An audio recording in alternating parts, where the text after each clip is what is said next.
Hello and welcome back to hoi4 with the Black Guys mode as the Portuguese Empire. I'm just gonna get into the game right away and we'll see what we were doing last time.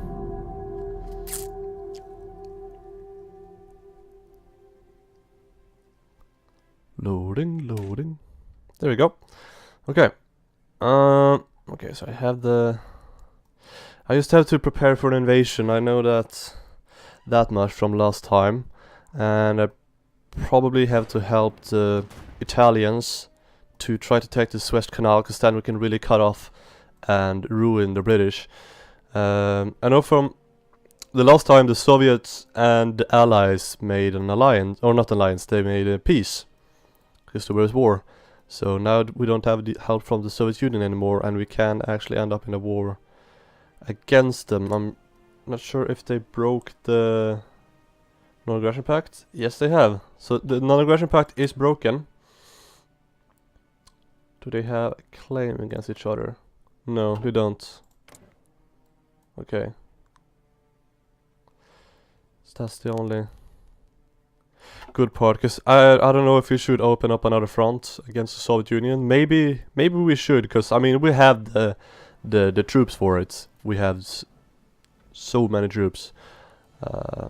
Because I mean, how many troops does the Germans have? They have 570 divisions, and Russia has, what we know, has below that just Germans, and then we have 20 Hungarians, and let's see, 95 Romanians. And do we have these guys? No, we don't have Bulgaria with us.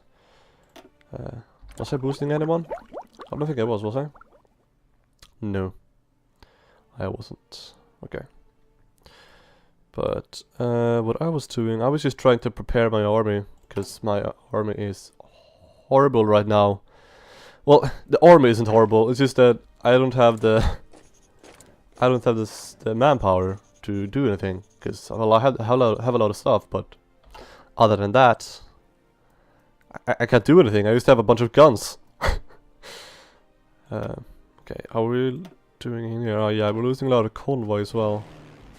Losing pretty much all of them. I don't think we even have a navy. I think we lost that early game. Yeah, we did.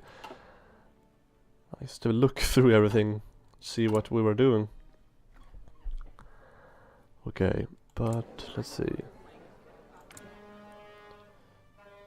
Can we change the trade a bit maybe? No, there's nothing needed to, because we need the construction here. We need more stuff. Let's see. Okay, we're just gonna wait for this to be done. Let's just unpause it and see everything roll out. We can't do much right now. Because if we put our troops into battle, we are kind of screwed. We'll just try to protect the coast here as much as possible, waiting for an invasion. That's the only way we can help the Germans now, I think. Trying to hold the rebels down as well. Don't have as many airplanes. We've done quite a lot though. We have done the most. That's pretty cool. The Portuguese Empire. It's done the most in World War II. Yeah. We depleted our own manpower. Our own men. We don't have any troops left. Just for the cause. I hope the Germans and Italians remember this. Oh yeah, they were attacked as well, the Yugoslavians. Can we change something? I'm not sure we can do something cool, because I don't focus on tanks. Should I though? There we go. No, I don't really have any tanks. Maybe I should, because I have so much low manpower anyways.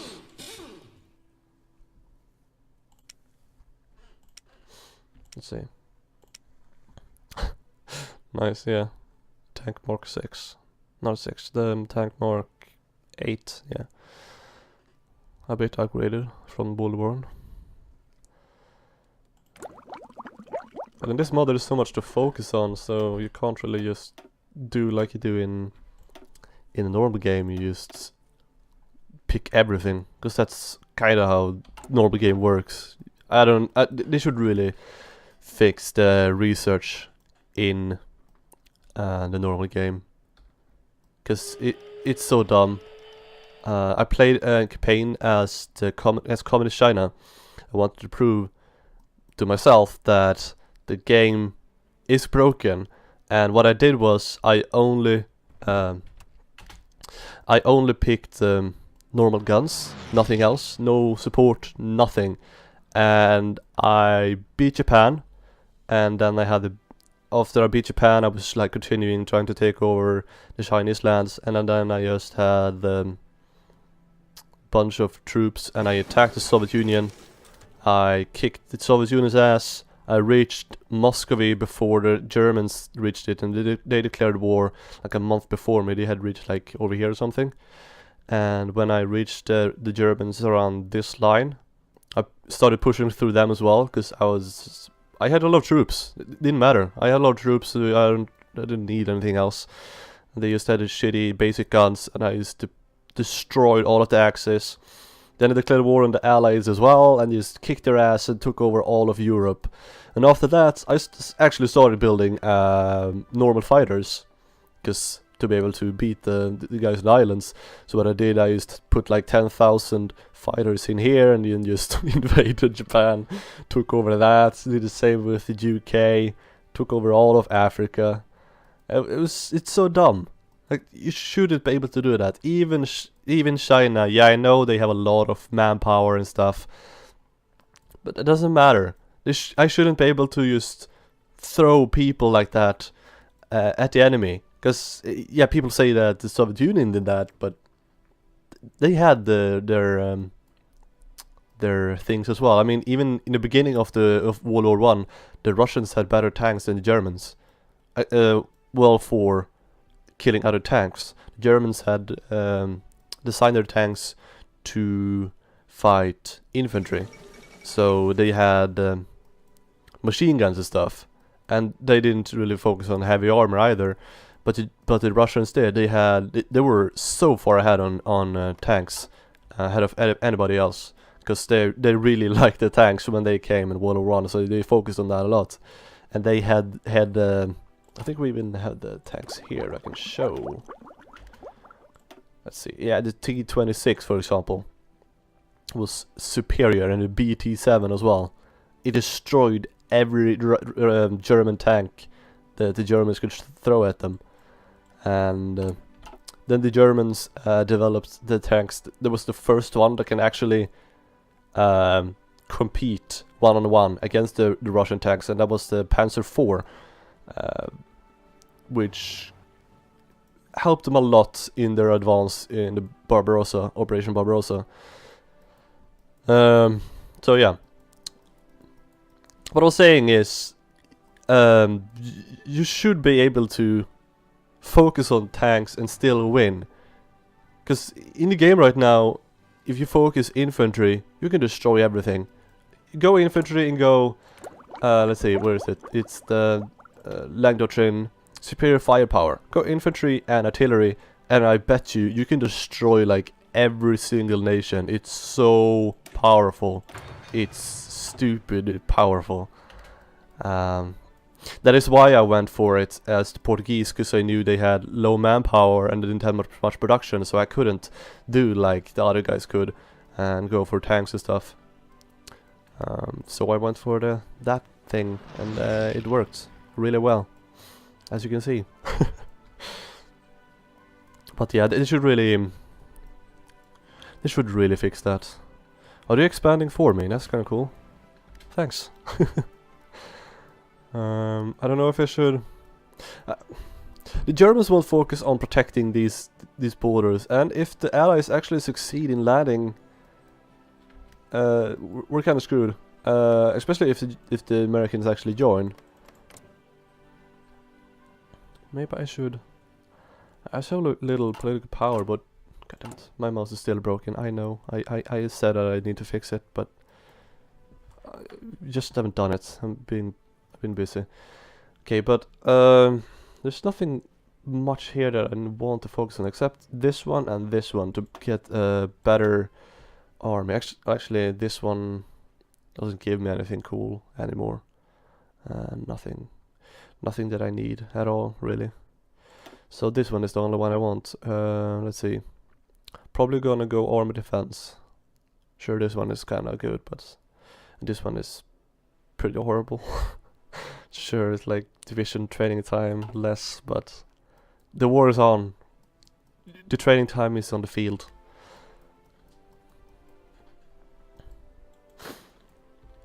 Can have a look at our builds though, because there's a lot of troops here that I don't use anymore. For example, this one. Is there any? I don't think there's any point in having that anymore. No, it isn't. What about this one? What was the point with this and this?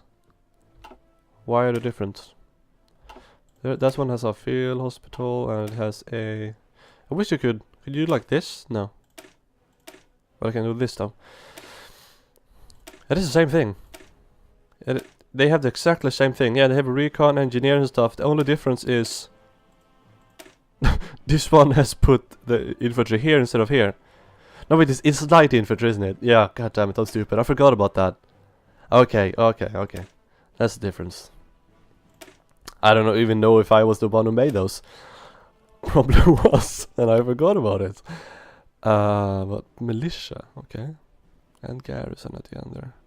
So, who's best at suppressing? Suppression 1.5, suppression 1. So garrison is better at suppression. That's interesting. Okay then. What about these guys? They have 3 in suppression. We need military police though. That is a thing with this mod, right? Yes, we have just not picked it yet, so we should probably go for that one next. And then we can take more resources out of the occupations. That would be interesting.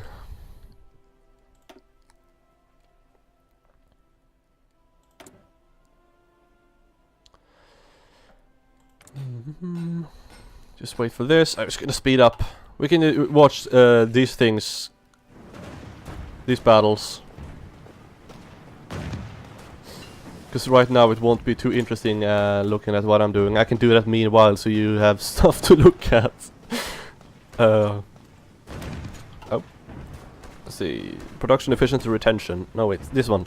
Yes. Factory output 32% and max factories in a state 20%. Sounds amazing. But I get less wait. I get less manpower. Did I choose one of these? Yes, I did. Okay. Maybe I should go for this one and try to head for this. And then down here. I will do that. So let's... Yep, remove that one. Even though it gives more production. We need more manpower right now anyways. Because we have so much stuff. It's fine. Maybe we should send a bunch of this to our friends, but... Nah. It's Portuguese stuff. I'll keep it. Okay, cool. Yeah, I know I'm extremely low manpower. I don't even have low, I have none. Because of my concentrated industry. I even have militarism and stuff and it still doesn't help me. That is nuts. This doesn't give me anything, does it? Nope. Sure. Someone died. This helps me fighting in my own land.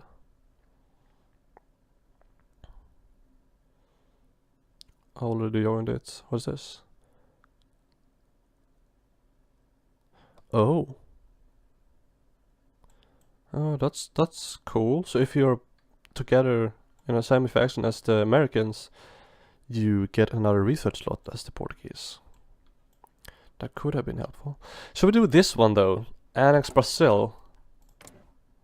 That would drag in USA into the war instantly. Maybe we should wait. We wait for US to join themselves, and then we take Brazil. Because otherwise we will drag them in too early, and we are still on a full-scale war over here, trying to beat the Yugoslavians, and the war against the Soviet Union is inevitable right now. Yeah, just as I said it as well. German right declared war on the Soviet Union. Even though the Russians, or the Russians have had a casus belli as well. Okay, what we're gonna do is that we are gonna take one of these armies and actually help. Yeah, I know. It's amazing, isn't it? We're gonna do something. So remove this. And let's see. Where should we push the most? We have a lot of infantry, so we should probably push in the forest. So let's put all of those guys right there.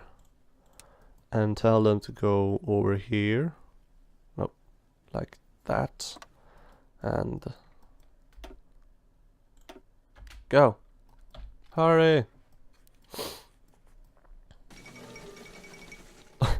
Really? I haven't noticed.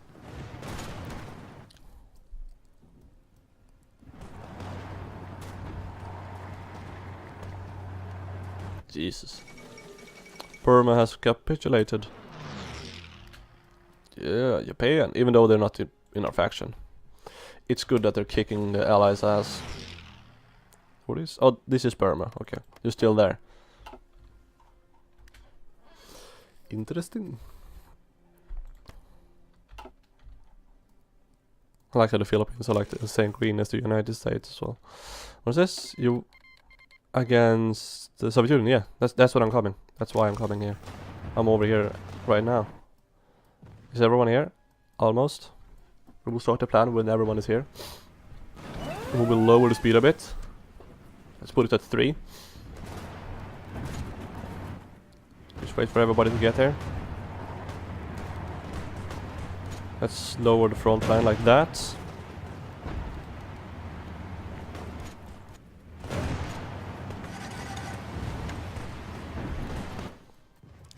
Okay, so let's start the attacks. They're trying to push us in the mammal, but we'll hold them.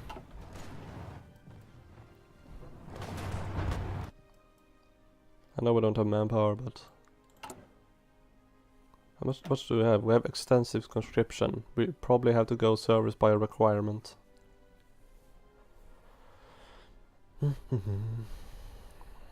It's only 2% more though, that's horrible. It's like nothing. How can that only be 2% more? It sounds weird. The service by requirement. Only 12% of the population. 2% more than extensive conscription, and the penalty is disastrous compared to it. I don't like that change. And scraping the barrel is only 20%. That, I think, is very strange. Should at least be like 30. Right? I mean, all adults serve. Yeah, that is, if you... That is from like 16 years old. It's not 18 like now.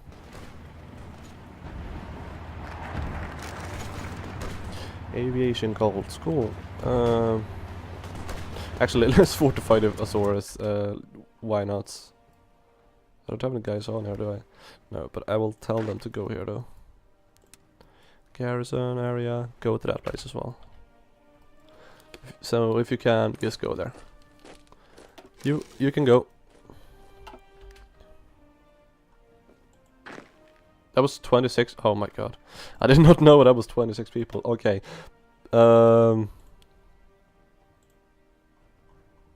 Do we have a... No, we don't have a field marshal. Can I remove the bad general thing? Do you think? Let's test. No. Okay. This is old guard. Old war guard, I don't know if I can remove that either. No. All bad things stay. I'm just trying to find a good one. Okay, you will be our guy to defend. I know these troops aren't good at all. They're militia and stuff, but they're good enough to suppress rebels.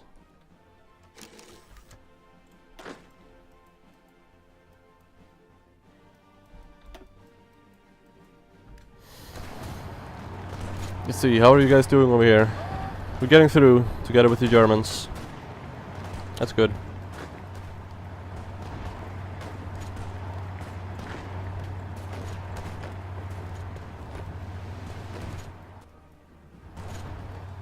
Or are you back here? Just get up here. Go into this province and try to help them over in this province to get into Vilno. And you do the same. We're almost getting through here. We can take Vilno from them. Or Vilnius, depending on how you want to pronounce it. Whether you are Polish or Lithuanian.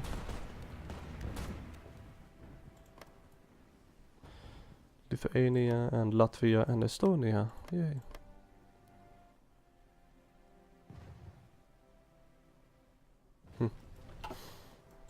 I'm just looking at Estonia. I was thinking of they wanting to be part of the Nordic trade and everything. I find it kind of interesting. I don't know why they shouldn't be. I mean, they're extremely close. They have cultural bonds with both Sweden and Finland. Historically, been part of Sweden. And they have the same, almost the same language as the Finnish. They're the same culture group. If you play a lot of EU4, and I don't know. They culturally they are really close to all the Scandinavian countries. I don't know much about Latvia or Lithuania. How they are culturally bound. I know that Latvia is kind of close as well. I know that they were called Courland, weren't they? This land here, Courland. Yeah, I'm pretty sure this land was Courland. And Lithuania has been like a massive giant right here. Which is pretty cool. The last of the pagans as well, trying to be eradicated by the Teutonic Order.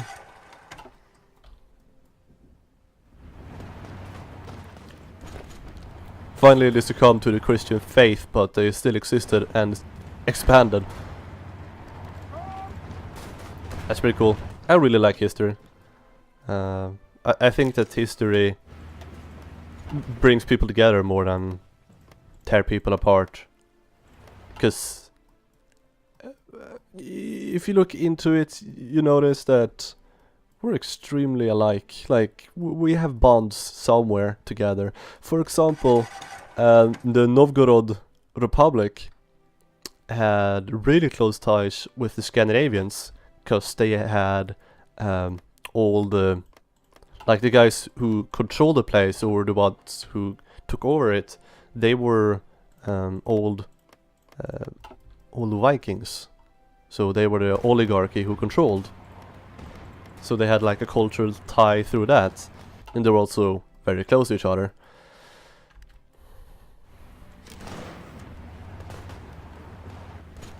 And also, I'm pretty sure the Russians, the Muscovy, the Russians, the ones who made Russia, also had really close ties with the Vikings in Scandinavia and stuff, because their dynasty were called Rurikovich, and I'm pretty sure that Ruri, or something close to it, I'm not 100% sure, means like the people who row, and that's what the Russians called the Vikings when they rode through the rivers, the people who row.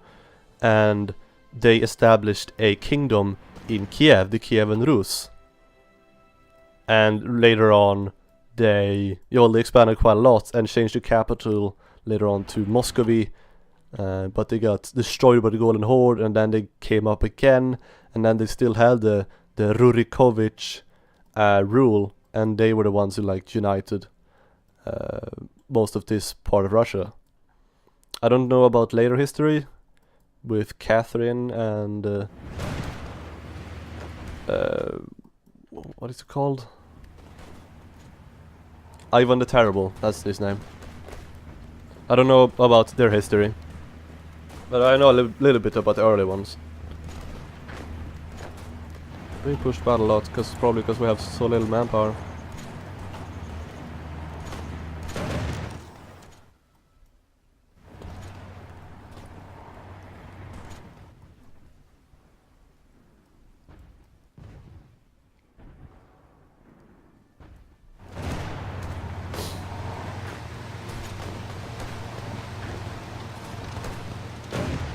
And also that, like, a lot of nationalists use they use history in another way, a way that I don't really like, most part. For example, I know that let's just take like an historical example here. For example, NSDAP, the National Socialist German Worker Party? Yeah, that's it. The ones who were like the Nazis. They spread propaganda into Norway and Denmark and Sweden, trying to recruit people, saying like, oh, we are the same Germanic people, and then showing a German guy next to a Viking. And well, sure, but that wasn't... They didn't use history in a good way. That's what I mean. A lot of nationalists use, like, we are these people, we are superior, and if we are good and awesome and superior, that means that those guys who aren't us must be weak. That is how it is. Usually, that's how it usually develops. That's why history and, well, in a nationalistic eye, can be dangerous. That's why patriotism can be dangerous. Because in order for us to be awesome, and well, everyone else is then worse. That's at least how I view it. But yeah.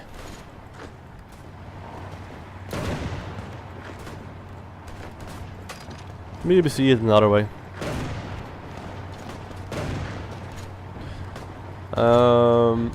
We have a good manpower, that's good.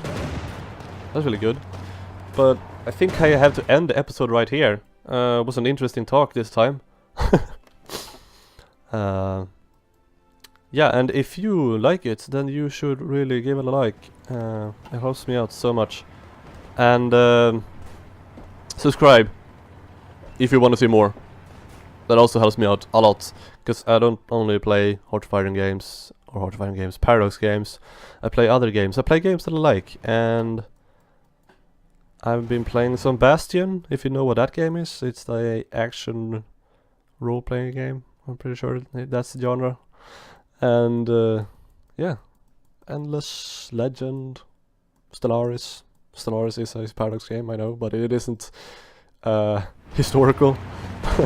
But anyways, yeah. If you like it, give it a like, and I will see you in the next episode. Bye bye.